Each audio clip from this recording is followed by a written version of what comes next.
It's our reality, just your average family trying to be normal and stay out of trouble, living a double life. What's up? Today we got Thunderman's Season 2, Episode 6, Shred It, Go. This episode starts off with Phoebe singing the song Classic by MKTO, two cardboard cutouts of Malcolm and Tony from MKTO. That's when Phoebe says, "Baby, you're so classic." That's when Barb says, "Baby, you're so loud," which was kind of a funny joke. Yeah, Barb, Norman, Hank, and Max show up. Barb says, "Baby, you're so loud," and Phoebe says, "Sorry, she's just feeding breakfast to Malcolm and Tony from MK2O." Or, MKTO. Yeah. Max tells Phoebe she's lost her mind. Phoebe says no, she hasn't. The MKTO concert is completely sold out, but she can still get 2 tickets if she wins the most outrageous fan contest. Phoebe calls this waking up with MKTO. Nora says she calls this waking up people who don't want to be awake. Hank says it's never too early for bacon. But Hank's about to eat the bacon when Phoebe telekinetically uses her powers to stop him. To slap it out of his hand, saying that's for Tony. He loves apple smoked bacon. But he hates pineapples. He's deathly allergic to it. Max says she better hope she's not allergic to crazy. Billy sneezes and says, "Oh no, he's allergic to crazy. Phoebe, you need to move out." And then Phoebe says she's not crazy. Phoebe, you're serving breakfast to cardboard cutouts. Yeah, I don't think a normal person does that. You're trying to be. The whole point of Phoebe is trying to be a normal teenager to hide that she's a superhero. But does a normal teenager make breakfast for cardboard cutouts of a band? Yeah, do they? I was just coughing, but yeah, do they? I don't understand. Yeah. Phoebe says that she's not crazy. This contest is huge, and people are sending in poems with wavering kilts. One gutsy girl tried to make a butter sculpture. Then they look to see that was Phoebe, and Phoebe says that they ran out of butter. Phoebe says that she has to win the contest. Then she asks the cardboard cutouts if they want pancakes and starts singing Classic again. Puts Classic on again. Hank says, "Shouldn't they be worried about that?" And Barb says, "What about a teenage girl going gaga over a boy band? That's totally normal." And Hank says, "I didn't mean Phoebe, I meant Billy." Then we see Billy talking to cardboard cutouts. After the opening in the A-plot at a new location.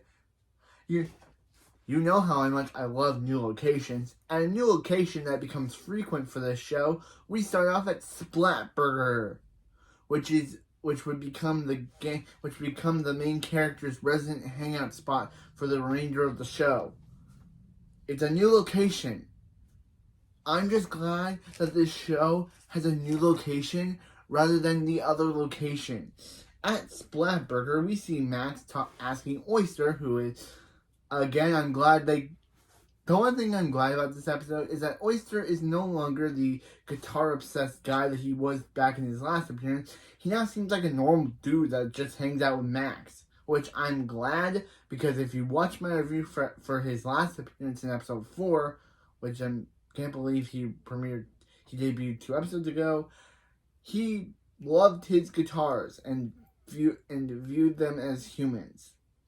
And now he's back, and it seems he viewed guitars over people, and now he's back, and it seems like he's kind of lost that ability and is now back to his regular self, which is good, because if you saw how much I didn't like Oyster in his previous appearance, I kind of like Oyster in this episode, because he's not a guitar-obsessed dude like he was in his last episode. He doesn't even mention his guitars or bring them with him anymore, which is good. He doesn't talk about his obsession with the guitars, and when he and Max were sitting down, his guitars are not with him, proving that the Raiders realized that whole loving guitars thing became annoying and decided to get rid of it as soon as they brought him back, which is good because this whole oyster is actually good in this episode. So we see Max asking Oyster if he has any idea how to order fry. Then JJ says it's their first time at Splat Burger and gives them Splat hats. But Oyster says no hats. They're known for their hair. And JJ says, what's that like? And says all the food is pre-cooked, so they just have to punch their order and it'll shoot out of the tube onto their plate. JJ says supply away, and then the fries shoot down. Then JJ leaves, and a girl walks by. Oyster says, "Is that a girl? That's the girl from school. Max thinks he likes her." Max says her name is Cassandra, and she does like him. They play ignore for all the time. Max waves hi, but she's ignoring him, and Max says she's good. Cassandra says she wishes she could go out with Craig, but can't because she's going to an MKTO concert on Friday. And Oyster says she shut him down, but at least she spoke to him. See? I like Oyster now. He's funny. Max says clam and oyster, which is kind of funny because oysters are clams, which is kind of funny. Cassandra talks to Max. Cassandra says she didn't see Max there, and Max says, yeah, you did. Max says he was looking at the Polynesian pot stickers. He loves apple smoked bacon, but he can't eat pineapple. He's definitely allergic. Cassandra says that's just like Tony, and they both say from MK2O.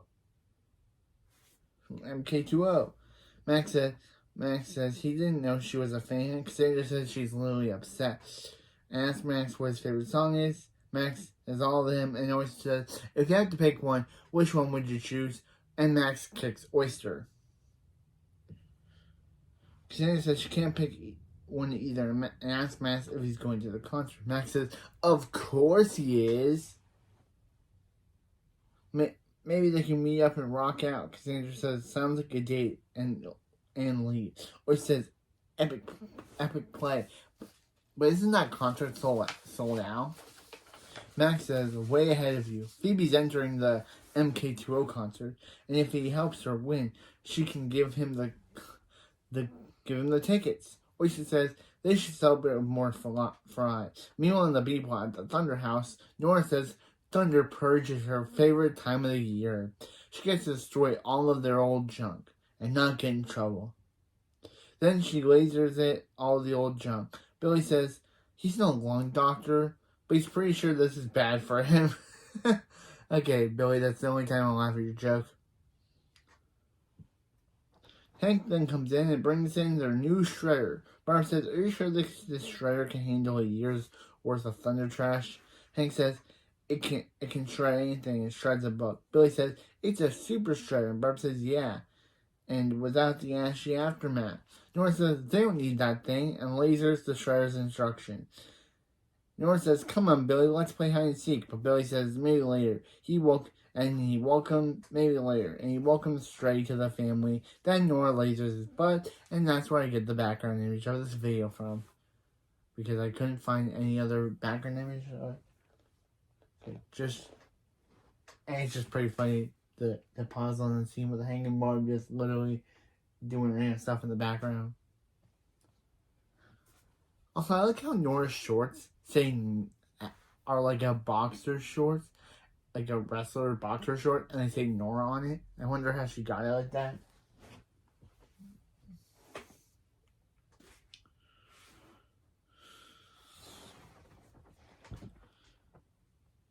Yeah.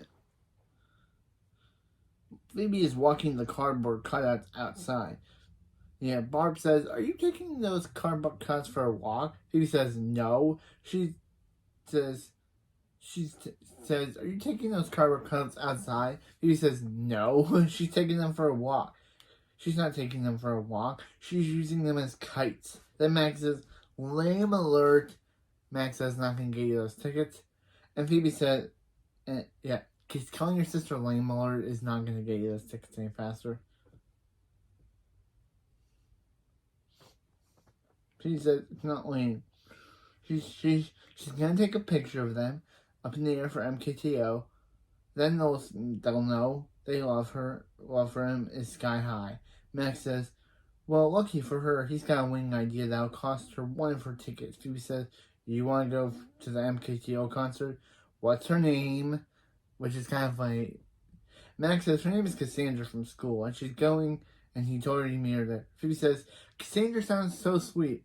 Why would I ruin her life by letting her date you? Which is kind of a good roast. Yeah, why would Phoebe want to ruin Cassandra's life by letting her date Max? Max, by helping Max date her. Phoebe says, besides, her cut-out idea is already gonna win, right, guys? So then we cut to Hank just trying to distract himself with other stuff, so he doesn't have to answer Phoebe's question. So Phoebe's like, okay, Max, what's your idea?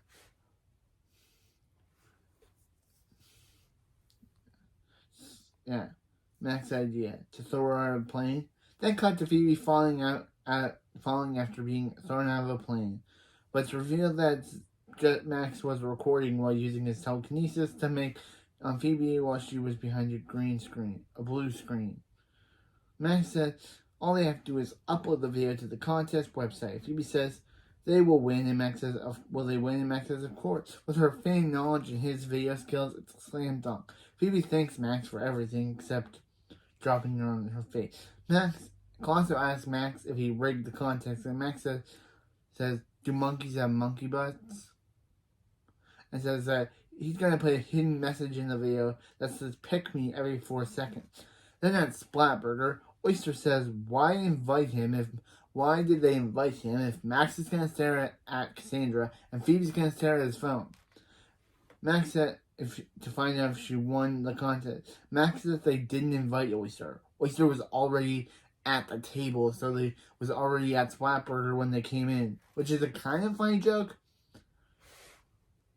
So Oyster's like, okay, proceed.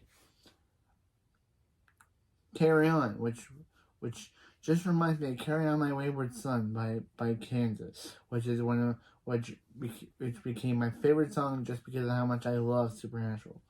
But anyway, Phoebe says, MKTO, oh my god, they won. Max says he'd do anything for his sister, but Cassandra shows up, so he tells Phoebe to get lost. So, I love Max. Then Phoebe goes to talk to Cassandra about the concert date, while Phoebe just walks off to another place, a Splatburger, but that we just see the side of her pants as Max goes to talk to Cassandra. Phoebe doesn't leave the restaurant, she just goes to another side of the restaurant. Which is weird that we don't see her, we see this. Anyway, Max goes to talk to Cassandra. Cassandra says that her tickets fell through, so she can't go to the concert. Max says, that's sad. Well, we can do something else then. He loves water slides. Cassandra says that she can't let Max miss out on his chance to go to that concert because he loves MKTO, so he will go for the both of them. Meanwhile, in the B plot, Hank and Billy are using Shreddy to shred a lot of stuff. Hank says Shreddy completes the family. Nora says it's purge day, Shreddy, and and you're on the list. So then she lasers the wire to turn Shreddy off. Nora says, a faulty wire? You know who doesn't have a faulty wire? But then Shreddy turns back on because of his backup battery. Then Phoebe walks in and tells Max he really thinks she'll give him both MKTO tickets. Max says, does monkey have monkey butts? Then Costa says heinies because this is the running joke for them. It's not very funny, but Phoebe says, where do they stay on? The answer is no. Phoebe asks Barb if her tickets got there. Barb says she left them in the mail. Phoebe says, where's the mail? On the magazine. Max says, where's the magazine? And then Billy says, they're in Shreddy's belly. Yeah, they shredded Phoebe's MKTO tickets.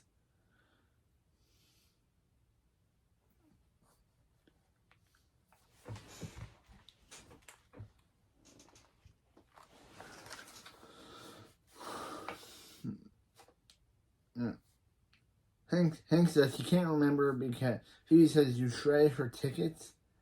Hank says he can't remember because he shredded the list of things they shredded, which is, Billy says they must be in 50 garbage bag. Nora says, not so popular now, are you, Shreddy? Then Shreddy just spewed paper at her.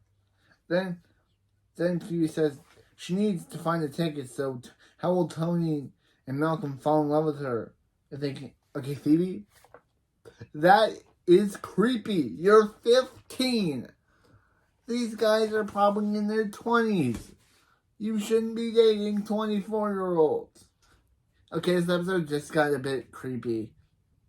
I don't like when shows starting off good, but then become creepy. Because Phoebe is now saying how she wants Tony and Malcolm to marry her, which is creepy, because guess what? Phoebe's 15. Actually, Phoebe and Max are both 15, which is very creepy. Yeah.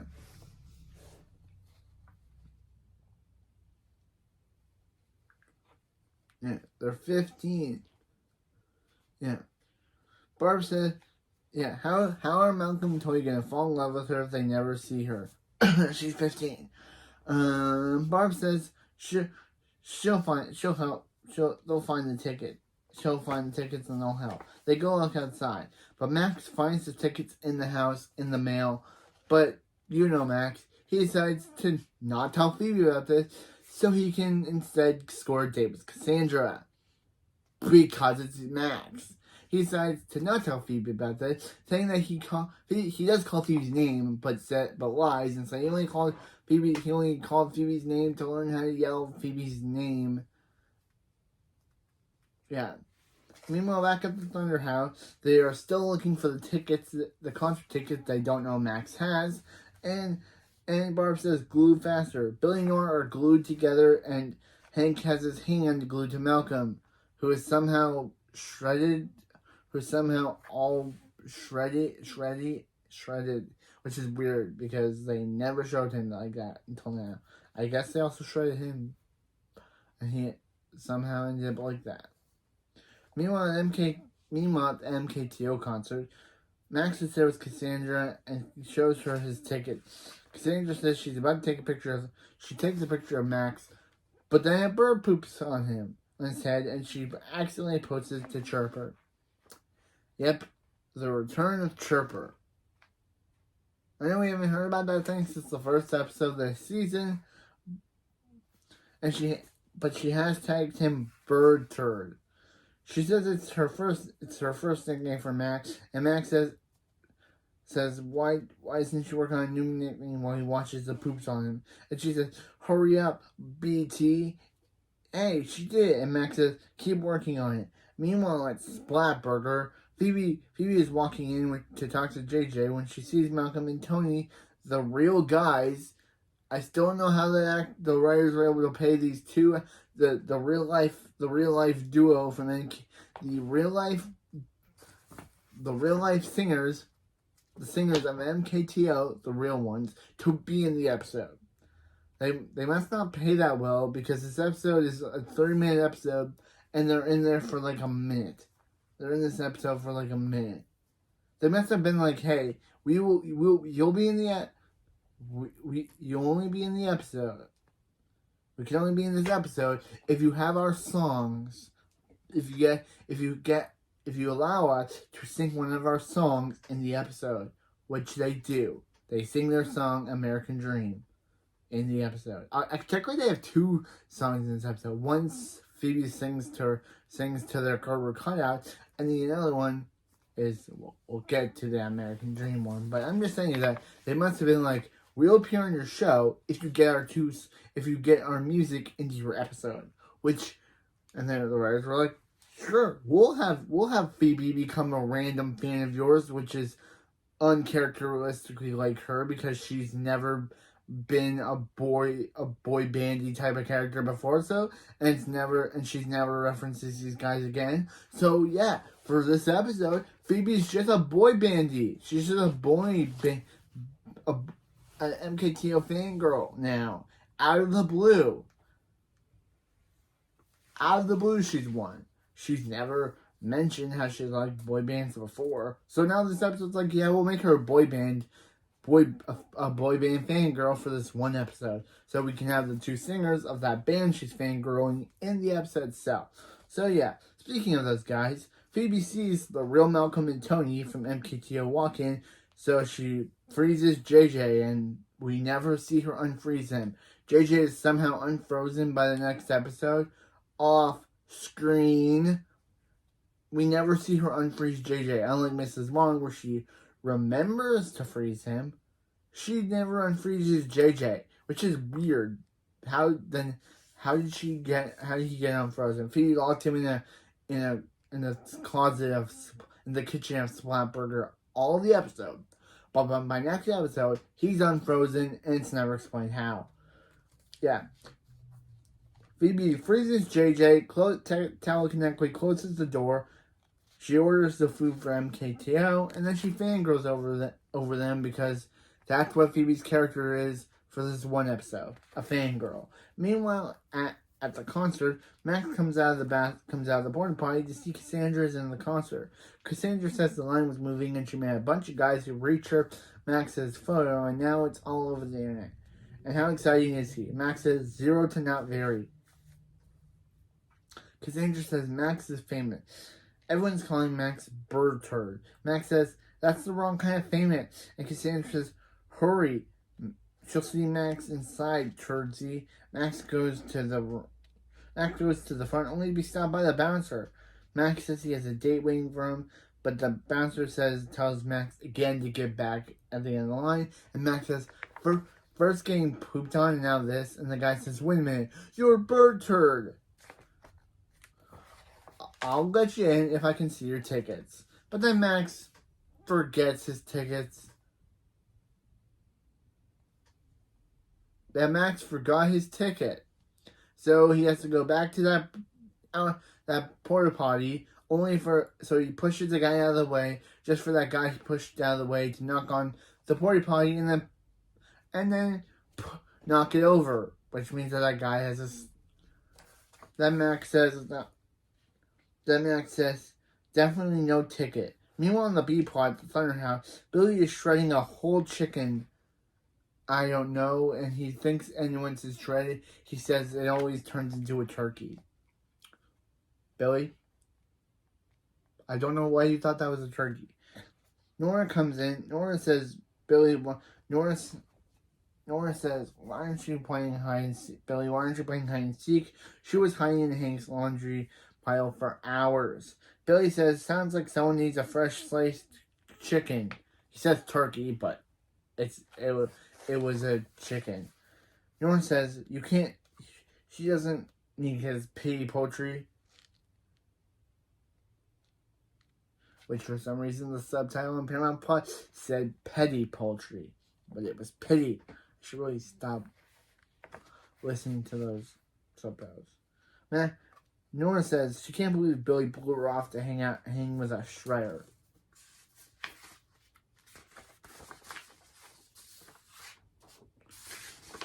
Billy tells Shreddy not to listen to Nora. She's jealous of his lifetime warranty on parts and labor.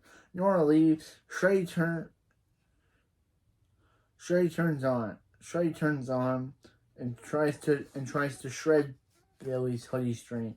Billy says Nora help and Nora lasers Billy's hoodie string off, saving him. Hank and Barb just randomly run out randomly. It didn't hear Billy saying he didn't want to be turned into meat. It took them to hear a laser for them to run out and see what's wrong. That's terrible parenting, guys. And Billy says he needs a change of pants and apologizes to Nora for spending so much time with Shreddy. So, because a Shredder could never replace Nora. Hank says Nora is the only destructive force they need in their lives, which is like, how is that a good thing? How is Nora being angry all the time a good thing? I don't get it. How is that a good thing? Like, how is Nora being the only destructive thing in their lives a good thing? Hank has admitted earlier that Nora is scared, that he's scared of Nora. So how is him saying, "Oh, by the way, Nora, you're being a destructive force you're the only destructive force we need in this house." How is that a good resolution of the B plot? It's not. I know Nora becomes nicer later on in season 3, which we'll get to, but this whole thing she stops being an angry, destructive person and becomes a nice, kind-hearted, friendlier person later on. But how is this a good resolution to the B plot? Oh, hey, Nora was jealous of Shreddy, so now that it's gone, now that they've realized how destructive force, now they realize that she's the only destructive force they need. How is that a good thing? How is that a resolution? That's not a very good moral to say, oh yeah, your child should be angry all the time and should be destructive, and that's a good thing. That saves lives. I'm sorry, show, but you created a terrible moral for your episode that said, oh yeah, Nora was in the right, and she's the only destructive thing they need in their lives. Nah, moving on. I'm just saying that wasn't a very good... I'm just confused on that part. Yeah. Nora says, thanks. They hug. Nora says, thanks, guys. But then proceeds to laser all their feet proceeds to laser their feet and then tells them never to replace her again. Then she leaves happily. Again, they're just okay with having Nora. I know what Nora becomes later on is once a new family member is introduced to the show, she becomes a more nicer person. But how is this Nora? She becomes a more nice, kind-hearted person later on in season 3, because I guess the writers realized that, yeah, this Nora that they had for the first 2 seasons isn't the right person that they should have on their show, so they changed Nora's entire viewpoint and character arc. They changed Nora's whole personality in the 3rd season. But I'm just saying, we'll get to that Nora. This season we have destructive Nora. Next season we have friendly or sweet Nora. But I'm just saying, how does Hank saying, oh yeah, Nora's the only destructive thing in their lives, resolve this B-plot? But anyway, meanwhile on the A plot at Splatburger, Phoebe is giving orders to Tony and Malcolm. Phoebe almost tells them how she's a big fan, but then she leaves. Then Tony says about how his Peruvian pot stickers. Phoebe realizes that he can't have pineapple, he's definitely allergic, so he throws her shoe at it and saves his life. So then she obviously reveals that she's a big fan. So they decide to reward her for saving Tony's life by giving her by them. Then next we get they say they have a better idea of thanks for Phoebe saving Tony's life. But then we get a montage of MKTO singing their song "American Dream" to Phoebe, as we also get cuts to Max trying and failing to get into the MKTO concert as the montage ends, and Malcolm and Tony say they have to go back to their concert, and they get an alert about how there's a crazy fan, i.e. probably Max, yelling at birds, yelling at the venue, screaming at birds. Yeah, that's Max. Phoebe says, those fans can be crazy. Then she steals Tony's napkin or Malcolm's napkin. She steals one of their napkins and they call her out on it, and she says, No, she's not trying to steal their napkins. This episode is creepy. It's a creepy episode. It's a creepy episode, and Phoebe is a stalker. Meanwhile, Phoebe is just Phoebe creeped me on this one. Meanwhile, on the B plot, Hank says that Shreddy is no longer part of the family, and it's time to go. So Barb allows Nora to laser him down to nothing. Yeah. They get all excited when Hank says, "Who wants to see him? Watch him throw Shreddy at the moon." Then Max shows up with bird poop on his back, and Hank asks him, when Billy asks him what happened to him, and Billy says it's a long story. Nora says she hopes it ends with him taking a long shower. Phoebe shows up telling Max how she met MKTO and how she's going to show Max his picture. Then she shows him his bird turd pic, saying, "Sorry, bird turd." Then she leaves us. The episode ends? What? Okay, she went in there telling him about her pictures, but then she doesn't even show him. She just leaves. Or did she just say she was going to show him so she could show him the bird turd pic? I don't know. That's the end of the episode.